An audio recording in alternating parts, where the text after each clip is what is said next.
Welcome to this podcast. Before we start, let me introduce our guest. और आज के हमारे ये खास मेहमान हैं कोलकाता से रेवरेंड तन्मय मित्रा। रेवरेंड तन्मय मित्रा एक पिता हैं, एक आराधक हैं, एक गीतकार हैं, संगीतकार हैं और एक पासबान हैं। कोवेनेंट फैमिली चर्च कोलकाता में पासबानी सेवा को ये कर रहे हैं और साथ में एक आराधकों की नई पीढ़ी को ये न सिर्फ भारत, बांग्लादेश लेकिन और भी कई देशों में तैयार कर रहे हैं। बांग्ला भाषा में कई प्रसिद्ध गानों को जो कि आराधना में गाए जाते हैं, इनके द्वारा उन्हें रचा गया है।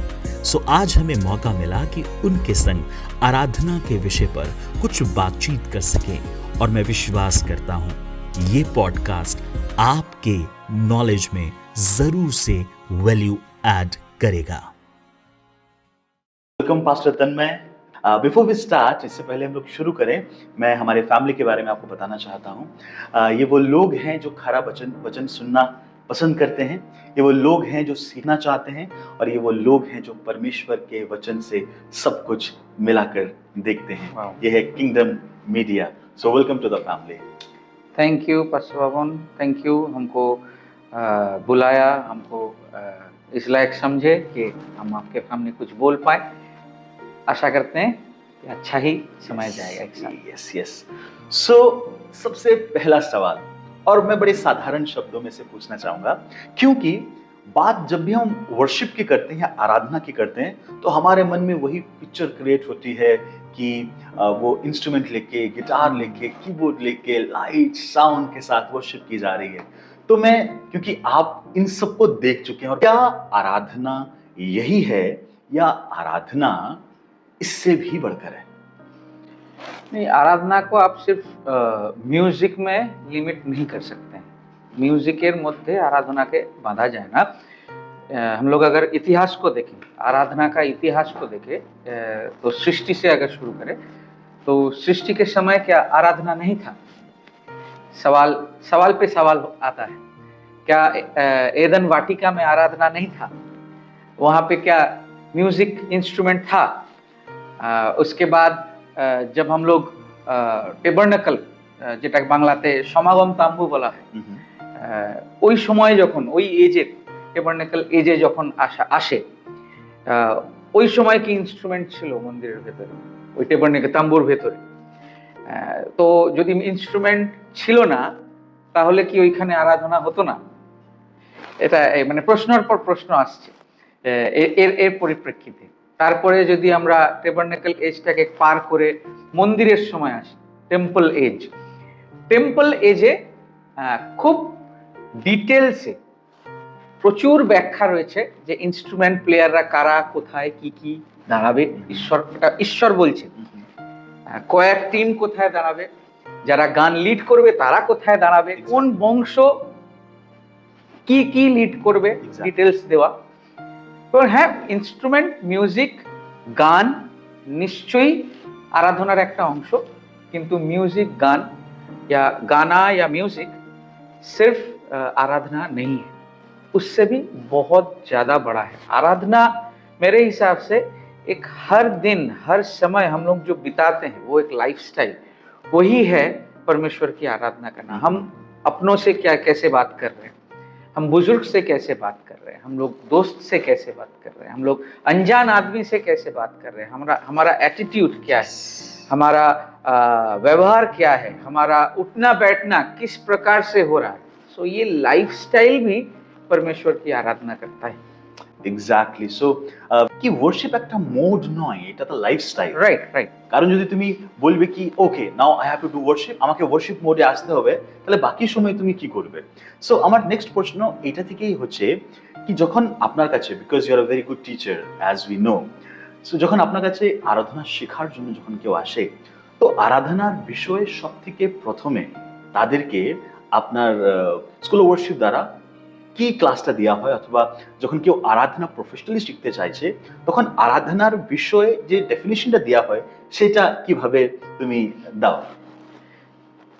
যদি ওয়ার্শিপ স্কুলের কথা বা আমাদের যে প্রশিক্ষণ বিষয় রয়েছে। हम लोगों का जो वर्शिप स्कूल है हाँ, वो 7 महीने का रेसिडेंशियल ट्रेनिंग है, ओके, ठीक है। और वो हमारे जो ऑर्गेनाइजेशन है कॉवेनेंट फैमिली चर्च, वो ऑर्गेनाइजेशन का नाम है, हाँ, उसके अंडर में ये वर्शिप स्कूल है। ओके, और जो वर्शिप स्कूल का नाम है वो है Asian worship discipleship training, okay, AWDT, okay, जिसको हम लोग बोलते हैं।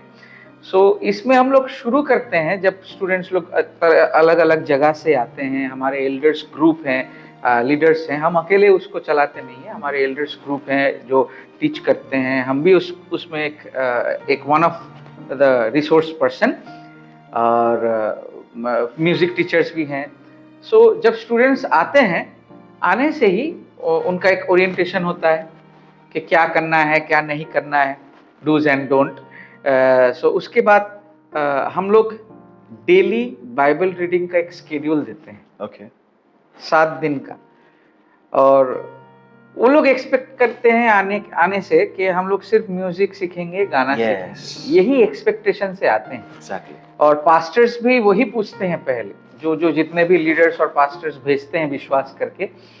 सो वो लोग भी यही पूछते हैं कि क्या आप लोग से मतलब म्यूजिक ट्रेनिंग देंगे, कि म्यूजिक ट्रेनिंग है। क्योंकि बहुत सारे लीडर्स का, पास्टर्स का अभी भी वही थिंकिंग है, 2 गाना आराधना का समय, हाँ, बस 2 गाना 15 मिनट आपका तो टाइम है, 2 गाना आराधना का समय है। सो इसमें ही Yes. हम लोग इंसान के रूप में इसको बांध के रखें।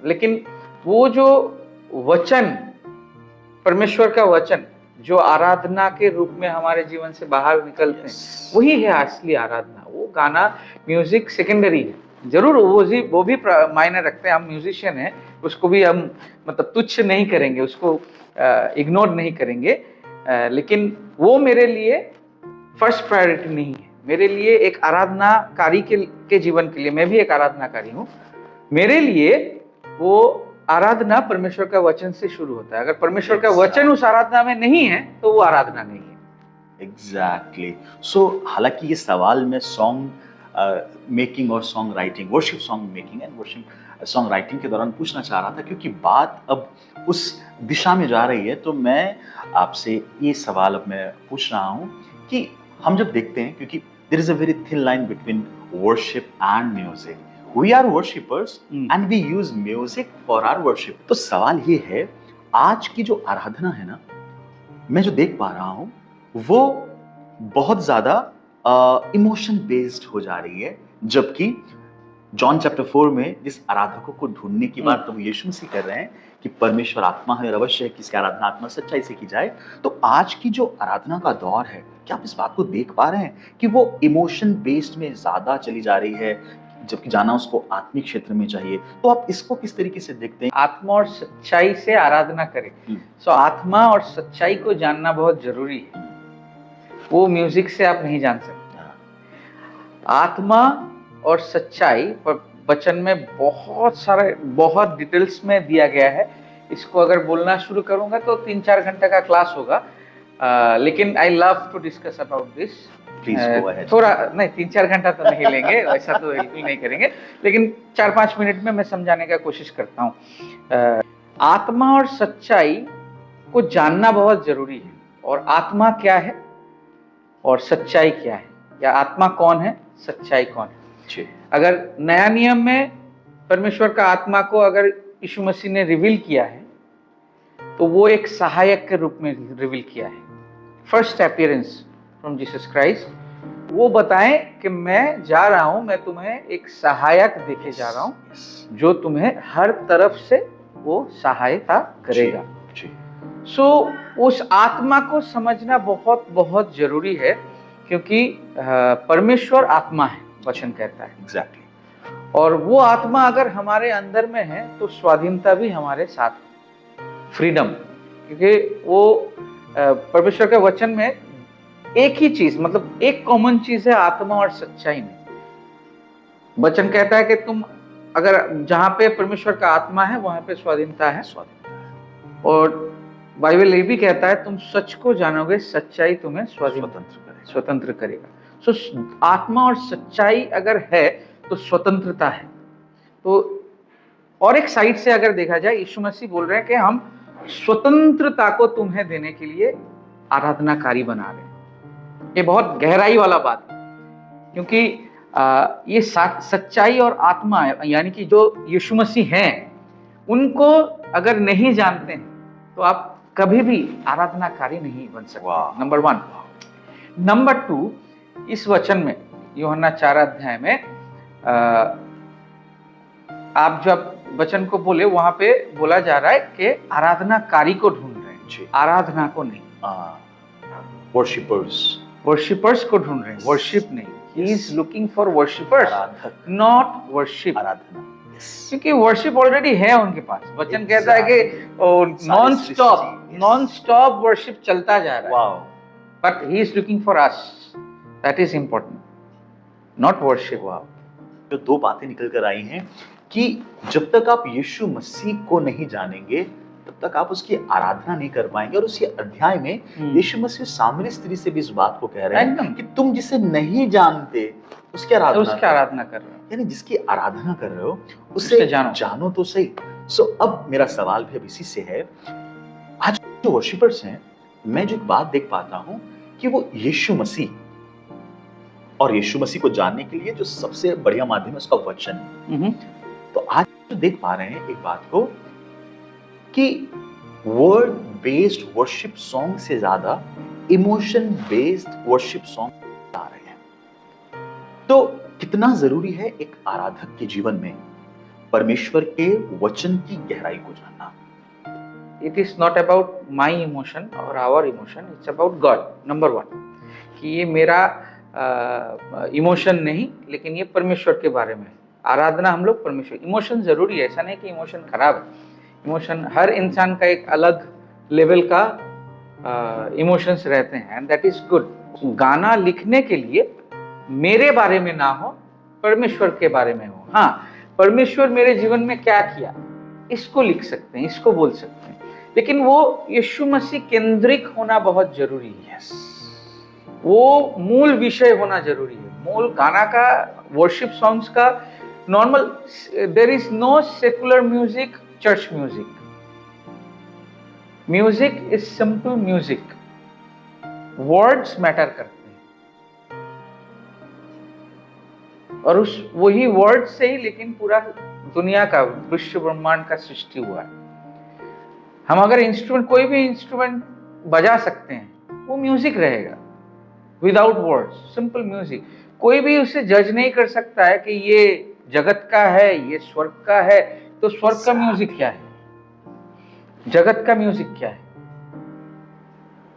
देयर इज नो सेकुलरिज्म और होलिस्टिक थिंग इन म्यूजिक। ऐसा नहीं कि आप ए सास4 पकड़ोगे तो पवित्र आत्मा उतर आएगा, ओपन कॉर्ड्स पकड़ोगे तो तुम पवित्र आत्मा को मिल जाओगे।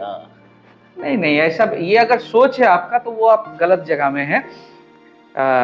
गाना सॉन्ग राइटिंग में ये महत्व रखता है कि आप किसके बारे में लिख रहे हैं, नंबर 1, और कौन आपका गाने का हीरो है, आप या यीशु मसीह। तो इसके लिए बहुत जरूरी है कि एक आराधक वचन को जानने वाला हो।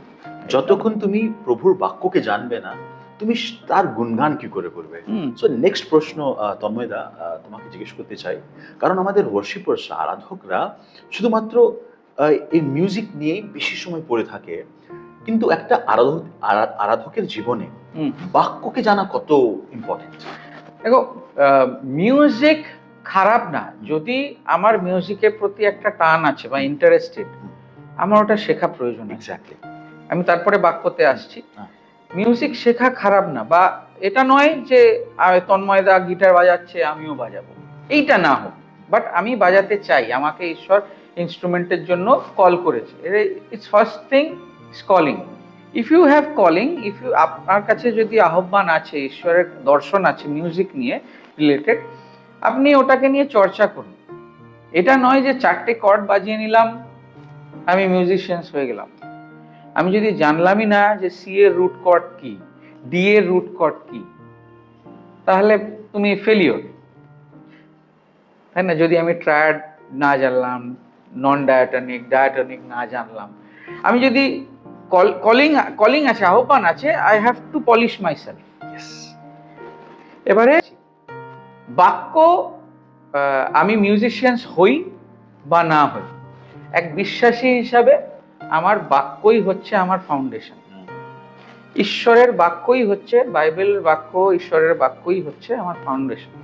ওই জন্য তিমোথীতে পরিষ্কারভাবে বলছে যে ঈশ্বরের নিঃশ্বসিত বাক্য আমাদের শিক্ষায় গড়ে তোলে, আমাদেরকে গঠন করে, हमें পরিপক্ক করতা है, পরিপূর্ণতা দেয়। বাক্যই কিন্তু আমাদেরকে পরিপূর্ণতা দিতে পারে, মিউজিক নয়, গান নয়। एग्जैक्टली। তো বাক্য এতটাই গুরুত্বপূর্ণ। आदि में वचन था, वचन हम्म। परमेश्वर के साथ था और वचन ही परमेश्वर था। एकदम। जब तक उसको नहीं जानोगे आप उसका गुणगान कैसे करोगे, उसके महिमा का गुणगान कैसे करोगे?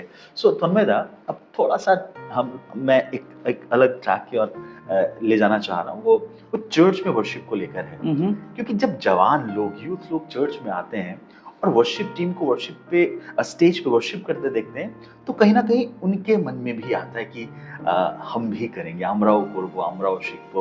কারণ लाइट तो था के वर्शिप।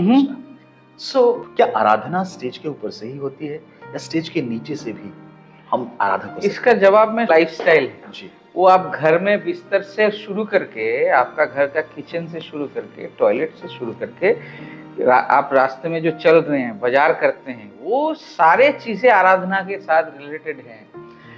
एक आराधनाकारी ऑन स्टेज और ऑफ स्टेज दोनों ही एक आराधनाकारी है।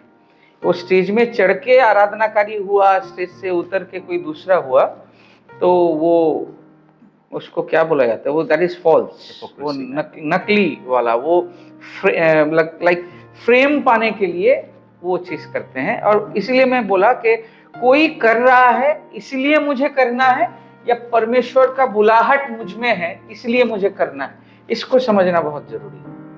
सो इसमें ही सारा खेल है एक्चुअली। इसमें हम लोग कंफ्यूज हो जाते हैं। ओ दूसरा वर्शिप टीम बहुत अच्छा कर रहा है, तन्मयदा का वर्शिप टीम बहुत अच्छा कर रहा है, हम लोगों को भी एक टीम करना चाहिए, हम लोगों को भी एक दल करेंगे। मतलब सभी जगह में सी आई ट्रैवल अलॉट और इसी को लेके भी डील करते हैं ना। सो दुनिया में यही चल रहा है कि वो कर रहा है तो मुझे भी करना चाहिए। सो कभी कोई है जो स्टेज पाने के लिए कर रहे हैं, लेकिन स्टेज से उतर के एक अलग लाइफ है। सो इसमें एक बहुत बड़ा क्वेश्चन मार्क है। सो इसमें हम लोगों को खड़ा उतरना है, इसको हम लोगों को सही करना है। AWTT है, इसलिए हम लोग ये वर्शिप ट्रेनिंग देते हैं कि 6-7 महीना में हम लोग उन लोगों को आराधनाकारी बनाए, म्यूजिशियंस नहीं।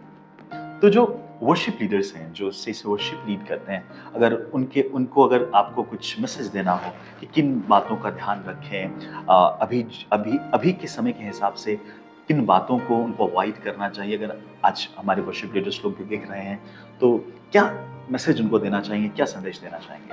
टेक्नोलॉजी एक अभी का समय में बहुत महत्वपूर्ण हिस्सा है। टेक्नोलॉजी लाइक अभी हम लोग पॉडकास्ट कर रहे हैं ना, वो टेक्नोलॉजी के माध्यम से ही पहुंच रहा है जी। सो ये भी एक वर्शिप है, ये भी एक आराधना है।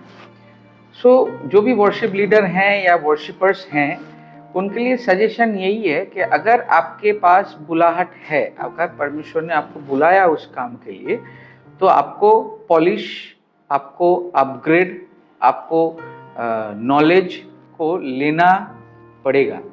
आपको ज्ञानी, आपको परमेश्वर का जो विजडम बोला जाते हैं, प्रोग्गा, बांग्लाते प्रोग्गा बोले, हिंदी में क्या बोला जाता है हमको याद नहीं आ रहा वर्ड, बट प्रोग्गा, ঈশ্বরের যে প্রজ্ঞা, ওইটার জন্য আরো ক্ষুধার্ত হতে হবে। ওয়ার্শিপ লিডার মানে যদি আপনি গান গাইছেন, কিছু ইনস্ট্রুমেন্ট বাজাচ্ছেন, ওটাকে আরো অভ্যাস করুন, কারণ আপনি যত নিজেকে অভ্যাসের মধ্যে দিয়ে, প্র্যাকটিসের মধ্যে দিয়ে নিয়ে যাবেন, তত আপনি নিজেকে আরো পরিপক্ক করবেন। প্র্যাকটিস ঈশ্বরের বাক্য, প্রতিদিনের অভ্যাস ঈশ্বরের বাক্য পড়া, প্রতিদিনের অভ্যাস মেডিটেট করা, প্রতিদিনের অভ্যাস মিউজিক্যালি যদি আপনি ট্যালেন্টেড আছেন ওটাকে পলিশ করা। হ্যাঁ, এই বিষয়গুলো আপনাদেরকে গ্রোথ হতে সাহায্য করে। কিন্তু মূল বিষয় আমি বারবার বলছি যে ঈশ্বরের বাক্য হচ্ছে মূল বিষয়। আমাদের প্রার্থনায়, আমাদের আরাধনার গানে যদি যীশু খ্রিস্টের नाम नहीं, যীशु ख्रिस्टर व्याख्या नहीं, अगर परमेश्वर का वचन नहीं है गाने में, सो वो गाना बेकार है। वो गाना परिवर्तन नहीं करेगा किसी को। मैंने किया है इसलिए नहीं, लेकिन मेरा एक गाना है फिलिपियंस चैप्टर 2 के ऊपर, उसका गाना का नाम है शिकारपुरी। तो चैप्टर 2 वर्स 6 से 11 का बेस करके ये गाना को किया गया है।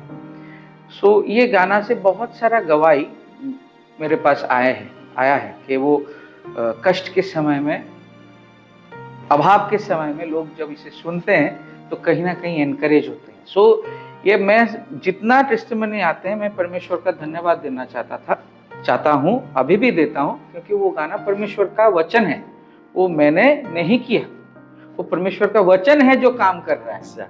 वो मेरा सुर नहीं जो काम कर रहा है, मैं जो गाया वो गला नहीं जो काम कर रहा है, वो परमेश्वर का वचन है, वो काम कर सकता है। वो मेरा म्यूजिक, मेरा गला नहीं कर सकता है। सो वर्शिप लीडर्स के लिए यही सजेशन है, नया गीतों को लिखना जरूरी है, क्योंकि वो आज्ञा है, वो सिर्फ बोला नहीं गया है, वो आज्ञा दिया गया है परमेश्वर की ओर से कि तुम नया गीत गाओ।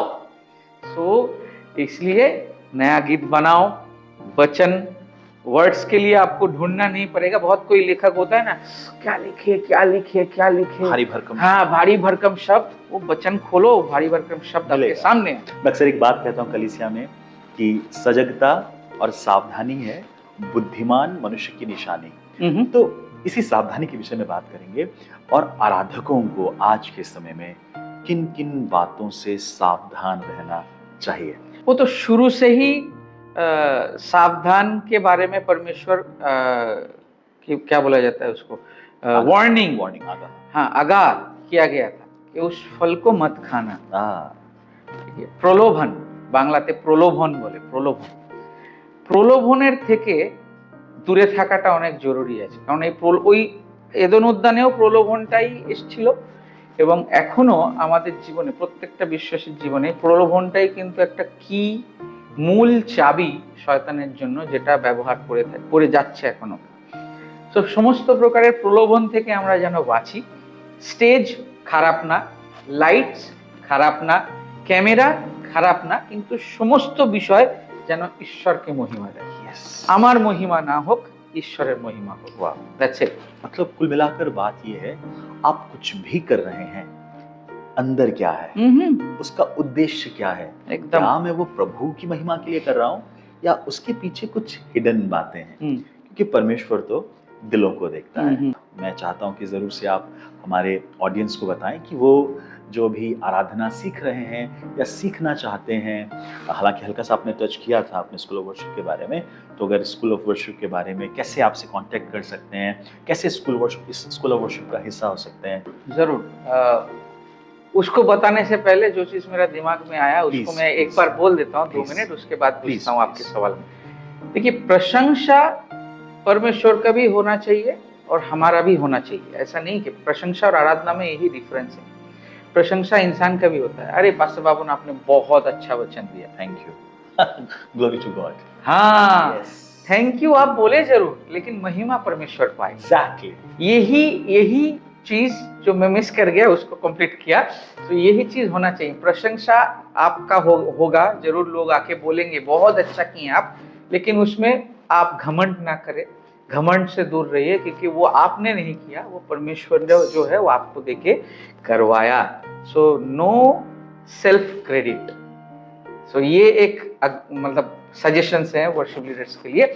सो हमारा जो ऑर्गेनाइजेशन है वो चर्च प्लांटिंग मिनिस्ट्री को भी इन्वॉल्व, मतलब वही हम लोगों का मेन पर्पस है। और वर्शिप स्कूल से हम लोग यही सिखाते हैं कि आप लोग जाके अपना कलीसिया में सहायता करें और नए नए परमेश्वर का मंडली को स्थापन करें, अलग अलग जहाँ पे लोग अभी तक पहुँचे नहीं, वहाँ पे जाके चर्च प्लांट कीजिए।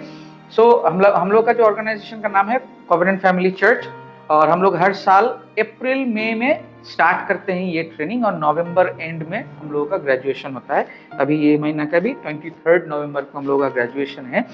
सो ये कोलकाता या वेस्ट बंगाल बेस है। हम लोगों का कोई पर्टिकुलर खरीदा हुआ जगह नहीं है, सेंटर नहीं है जो वहाँ पे करते हैं, लेकिन हम लोग हर साल रेंटेड कुछ जगह लेते हैं जहाँ पे हम लोग खाना पीना और रहने का अच्छा बंदोबस्त करते हैं। लोग स्टूडेंट्स लोगों के लिए हम लोग मैक्स टू मैक्स 25 जन को लेते हैं उससे ज़्यादा नहीं लेते हैं। इसका कारण यह है क्योंकि उससे ज़्यादा लेंगे तो हम लोग केयर नहीं कर पाएंगे, क्योंकि वो एक individual counselling, individual time, responsible चीज़ें हैं। इसका फीस हम लोग नहीं लेते हैं ज़्यादा। सबसे बड़ा बात है, हम लोग 5,000 रुपये रजिस्ट्रेशन फीस लेते हैं 6 महीना के लिए, दैट्स इट। लेकिन प्रैक्टिकल मिशन ट्रिप में हम लोग भेजते हैं। हम लोग का जितने भी चर्चेस हैं या एरियाज़ हैं, लाइक सुंदरबन हो गया, उड़ीसा हो गया, रांची हो गया झारखंड, उसके बाद नॉर्थ बंगाल है, पुरुलिया है, अलग अलग बांकुड़ा है, ये सारे जगह में हम लोगों का कनेक्शंस हैं।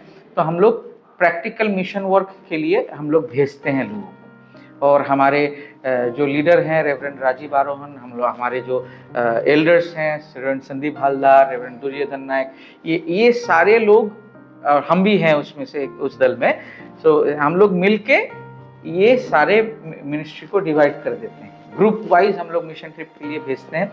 और एक अलग ही एक्सपीरियंस होता है उसमें। खराब भी एक्सपीरियंस होगा और अच्छा भी होगा, लेकिन दोनों ही सीखने के लायक है। वो सीखना बहुत जरूरी है, क्योंकि हर वक्त हमारे जीवन में अगर अच्छा हो रहा है तो हमारा ग्रोथ नहीं होगा। वो जीवन का उतार चढ़ाव भी बहुत जरूरी है।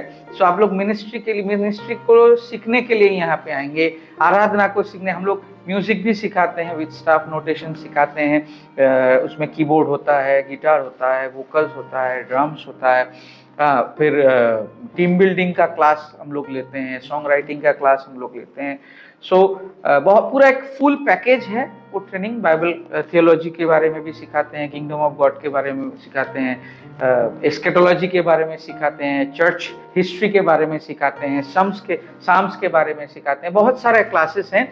सो कांटेक्ट करना अगर चाहते हैं तो नंबर जरूर पास्टर बाबन दे देंगे। हाँ, पास्टर बाबन दे देंगे। हम लोग का अप्रैल या मई महीना से स्टार्ट होता है हर साल, और नवंबर में एंड होता है। सो अगर किसी को हम लोग मदद कर पाए, ये हम लोग के लिए बहुत ही एक पार्टनरशिप का जगह होगा जो हम लोग करना चाहते हैं। ये मेरा कलेसिया, वो तेरा कलेसिया नहीं है, ये मालिक खुदा है। सो हम लोग एक दूसरे को किस तरह से सहायता कर सकते हैं, यही सबसे बड़ा बात है। वाह। जो भी जहाँ से आएंगे हम लोग पास्टर्स को बोलते हैं इस तरह से कि आपका भेड़ को हम लोग छीन नहीं लेंगे। आपका भेड़ा जब भेजेंगे आप अच्छा से उसे परिपक्व बना के उसे आपके पास वापस भेजेंगे, ताकि आपका दायां हाथ या बायां हाथ बन पाए और ऐसी भेड़ हो सके जो दूसरे भेड़ों को भी पैदा कर सके। Right, absolutely. या जो हम लोग कर रहे हैं कि हम लोग का की वर्स है Timothy, 2 Timothy 2:2। So learn from me and make disciple, वही कर रहे हैं हम लोग सालों से, और आगे भी करते जाएंगे। और यही सिखाते हैं कि आप लोग भी जो सीख रहे हैं उसको सिखाओ, ताकि हम लोग एक दूसरे को बना सकें। Exactly. Thank you so much pastor Tanmay. So मैं आशा करता हूँ ये पॉडकास्ट यहाँ पर हम समाप्त कर रहे हैं। अगर अभी तक आपने चैनल को सब्सक्राइब नहीं किया है, सब्सक्राइब कर लीजिए, क्योंकि हम इसी तरह से खराई से, सच्चाई से, ईमानदारी से और बेबाकी से परमेश्वर के वचन और परमेश्वर के राज्य के विषय की बातों को आपके सामने लेकर आते हैं।